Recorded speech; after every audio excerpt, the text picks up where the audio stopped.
Hey gang, AV here. Welcome to my review of the GI Joe Retro Collection Lady J figure. Here she is in the packaging. As you can see, she is a blister carded figure with an oversized bubble that shows some of her accessories right there through the clear plastic. She has vintage style artwork right there on the left hand side. Flip it over. Oversized file card, cross sell with some of the other retro figures available in this line. A whole bunch of legal stuff, and that's about it for the card. Here is the figure herself.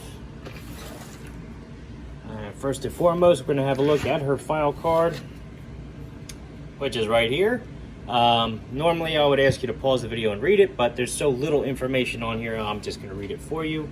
It says Lady J, Hart Burnett, Allison R, role covert operations, primary specialty intelligence, secondary specialty personnel clerk, birthplace Martha's Vineyard, Massachusetts. An accomplished actress and mime, as well as a studied linguist, she can easily pass as a native in many countries around the world. So that's it. That's all they say about Lady J. Again, I feel like a broken record. The card is oversized in order to fit 5 different languages worth of just that little bit of text. If you look at the original file cards, the text print was a hell of a lot bigger, and they had a hell of a lot more information on there. I really think that this is a waste, and it's laziness on Hasbro's part. I've said it before, and I'll say it again. You know, make the packaging unique for the different regions that you plan on releasing your product. It actually makes collecting these things more fun, quite honestly, because then we get to collect all the different variants. But anyway, not to mention you get to give your audience more information about the characters that you're trying to sell them.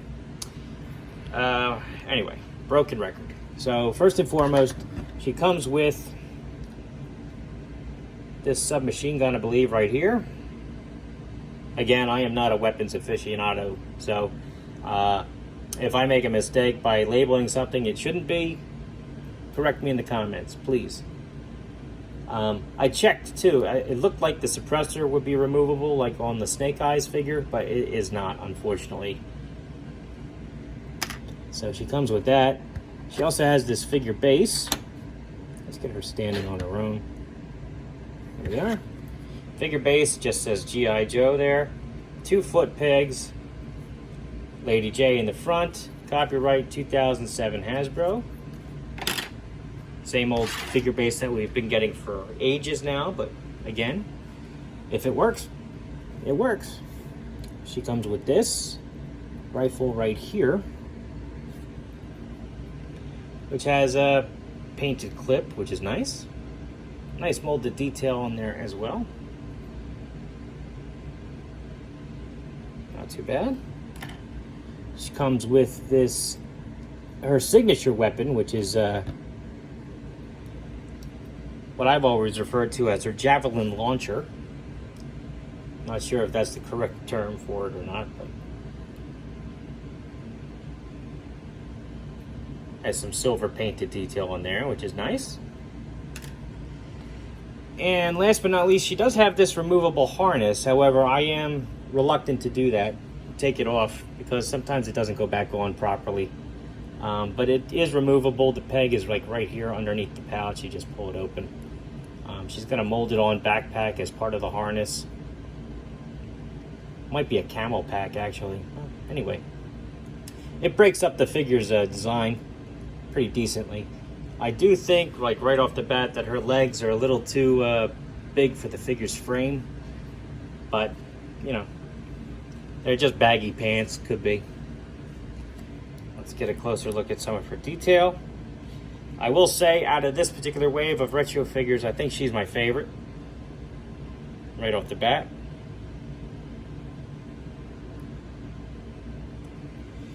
So, her head is on a ball joint. Well, there it is.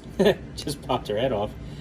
She can't really look up because of the sculpt of her hair and her collar, or down, or side to side, but she can do a full 360.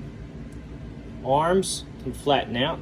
They can also do a full 360 go up about that high, elbows, full 360 degrees, as well as flatten out and bend 90 degrees. She's got a swivel joint here at the wrist, no hinge, unfortunately. Torso gets a good range of motion there and not really hindered by her harness, which is nice. Legs can go up about this high, back about that far, not much. She can do the splits about like that. Double jointed knees, can kick her heels back about that far. Again, her pants are very bulky. Ankles, do a full 360. Point her toes down and up. So not too bad on Lady J here. She's not too bad at all. Could use a little bit more articulation, but you know, it's still not too bad. Let's do some size comparisons now. Here she is next to a vintage collection, vintage GI Joe figure. As you can see, she is pretty much in scale with him. As with like the Baroness and the Scarlet figures, also from the Retro line, they seem to be a little bit on the shorter side. So the female figures. Vintage collection Luke Skywalker. As you can see, scales pretty decent with him. Boss Fight Studio Blank.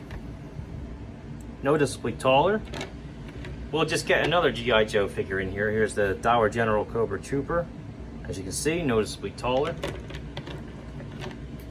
Marvel Universe Captain America. And Master Chief.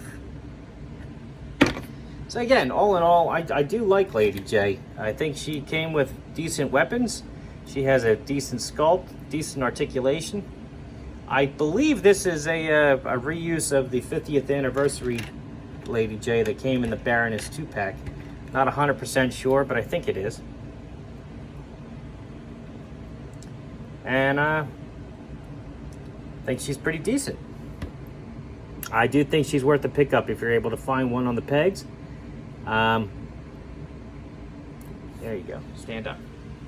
So anyway, this has been AV. This has been my review of the GI Joe Retro Collection Lady J figure. If you like this video, check out my channel where I review a whole bunch of other GI Joe figures, vehicles, accessories, and a whole bunch of other 1/18th scale items. If you like what you see there, then please subscribe. And as always, thanks for watching.